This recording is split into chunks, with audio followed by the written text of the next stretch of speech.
Come on.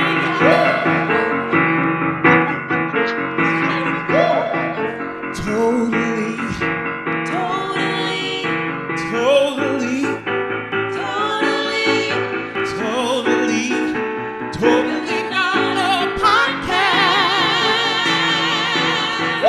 Totally, totally, totally, totally, totally, totally not a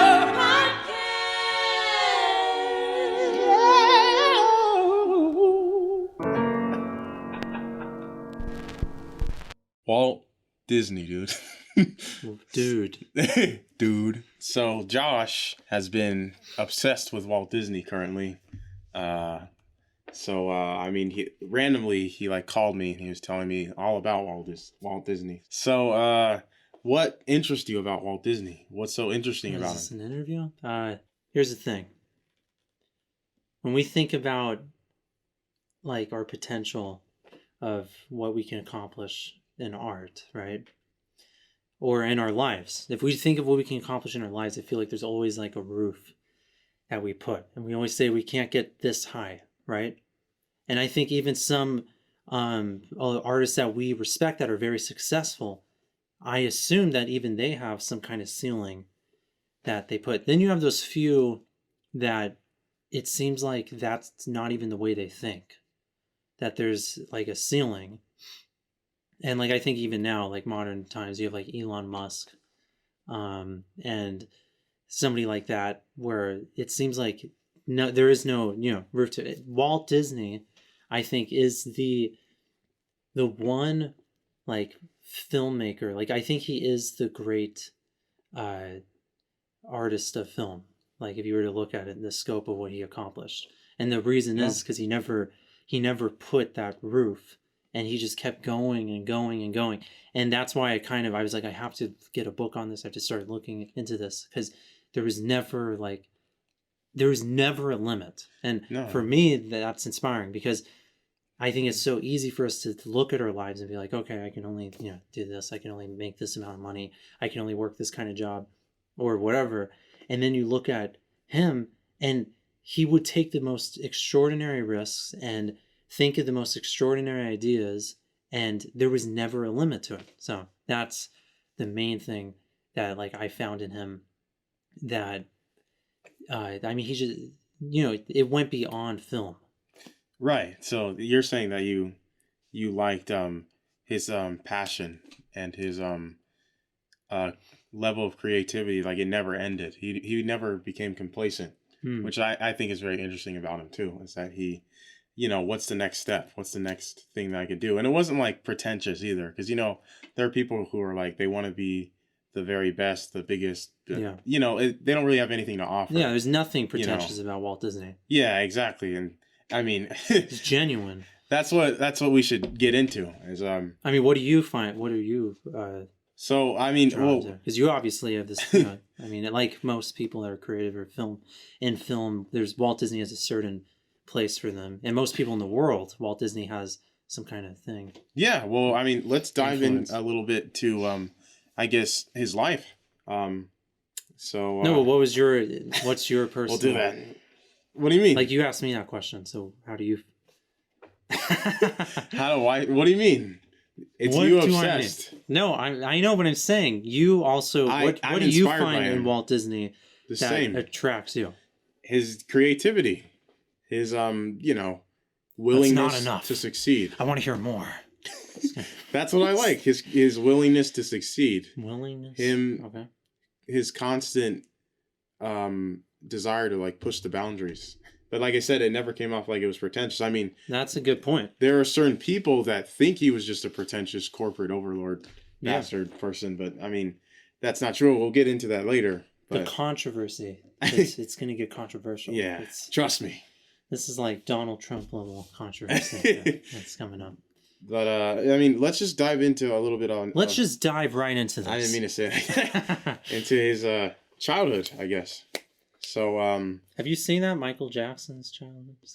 Nice, the song. That's what that made me Most think. of you guys aren't gonna get that. Have you seen my childhood? Yeah. It's like, ah, So cringe. yeah, I guess he grew up on a farm, as far as I know. Walt Disney. Um, his parents. I mean, they weren't like super rich. I mean, they weren't like extremely poor, but they were definitely like slightly below middle class, and they had do you know anything about that? Like his Well, yeah, he childhood? wasn't poor. He wasn't rich. His father was continually trying to work at new jobs and get somewhere, but he never was able to. So he struggled a lot. And the interesting thing about Walt Disney's childhood that I guess we can think about our own childhood is he took this one spot of it because he grew up mostly in the city and there was the farm, but mostly in the city in Kansas City. He was a paper boy and he would deliver stuff Yeah, around the I town. heard about that. And it was a very intense job, through the snow. And he would often tell that story. Like, I think he embellished it a little bit, but, he would talk about this dramatic childhood. Mm-hmm. But it's Marceline, Missouri, I believe, Yeah, that is correct. the Walt Disney childhood that we think of. And it's the thing that he used to create his world. Like Main Street USA at Disneyland is from that city, that town. Mm. Which is just interesting how he took something, which I think all artists in some way take something from their childhood, and I that's agree. part of their creation. Yeah, That's like creativity is. you have to, Yeah, it's tuning. because that's where your childhood, like Disney has said, is stems from your creativity. Yeah, That's where you're most vulnerable to imagination. yeah. I mean, as children, That's there is all we can think is our imagination. And I brought this up to you that I don't know if it was Walt Disney, but someone that was working with Disneyland, at least like in the early stages, they said Disneyland was never created for children because for children their imagination, Disneyland's just like a lamer version of that because what a kid imagines is so great. They when we were kids and we would play and like the ideas we'd have and we'd be so immersed. But Disneyland's for adults because adults have lost that, and it gives them that push to be creative and imagine and lose some of that stress of life. That's just what that made me think of. Yeah, I mean, I think that's an interesting fact. No, it is. It is. No, I mean, when you're an adult, you do you lose a lot of your imagination. Yeah. And your wonder. Well, you don't have to. Yeah. You don't. And like that was Disney's point. But yeah, a lot of people do. And that's because of like the stress of life that I feel happens. like you're in the same place too. References. Okay. So, I mean, yeah, I found that very interesting that he got a very early interest in drawing. I heard that too, since he was like 4 years old or something like that. Yeah. And he liked drawing cartoons. He liked copying off of the cartoons that were on at the time. That's what I heard. Yeah. I mean, he would, like in school, he was known as the artist, and he was kind of like, that was what he was known for. He was very like socially, he had some friends, but he wasn't like in the group. He wasn't, he didn't date girls really. Like for him, like there's something about him that was always very innocent or whatever, but also like isolated, which is so interesting. Like I can actually relate to that like isolated part, like reading about when he was a kid and like socially and stuff. And I don't know, like socially, that's the thing, because he was so isolated, it's hard to know where he was like as a person emotionally and stuff. Like you always just hear about what he does, which is so fascinating to me. That's interesting. You don't know a whole lot about him actually, like personally, like his personal life. Yeah. He purposefully did that. Like even with his wife, his whole life. Yeah, with his wife Lillian Disney. They seem to have such a private relationship. They seem to have a very like deep friendship and stuff. But with Walt, it seemed that nobody could really, I don't know if this is true, but nobody could really get to know, like after his mother died from carbon monoxide poisoning, which he kind of, she died because of the people he hired to fix her house.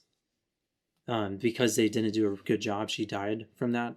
So he never talked about that, even with his own family, his children. never mentioned it, and it was very like he was very disclosed about it. So there's something about him that's so mysterious. No, there is. I mean, that's what's interesting. I mean, I read that he had this like public persona of like this like, you know, outgoing kind of like man, for outgoing like warm man, that he was really like very self-deprecating in himself and very isolated from other people.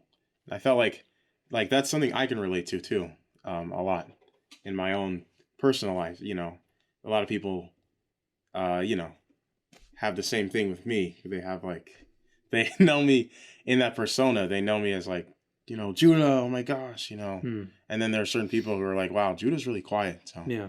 But yeah, I mean, for Walt Disney, like, I think that's so interesting that he kept his personal life to himself. And he was really the first celebrity to like do that throughout his entire life, Yeah. I mean, there are celebrities that do that now, but he's the first that I can think of that really, he controlled his persona, how it was portrayed by the media, as well for the period that he was alive. Well, yeah, I mean, as his identity, Walt Disney became Yeah. a thing and a brand and a name. It became a symbol. But it like wasn't Batman. him. He would say, like, there's this quote where he's like, Walt Disney isn't me. Like, I drink. Walt Disney doesn't drink. Yeah. I smoke. Walt Disney doesn't smoke. And he kind of created this thing, which really he wasn't. And when he worked with people, he was not, some good old uncle. Like, he was extremely, like, demanding. Not like don't find it negative. Some people view that as negative, but I see it as powerful leadership.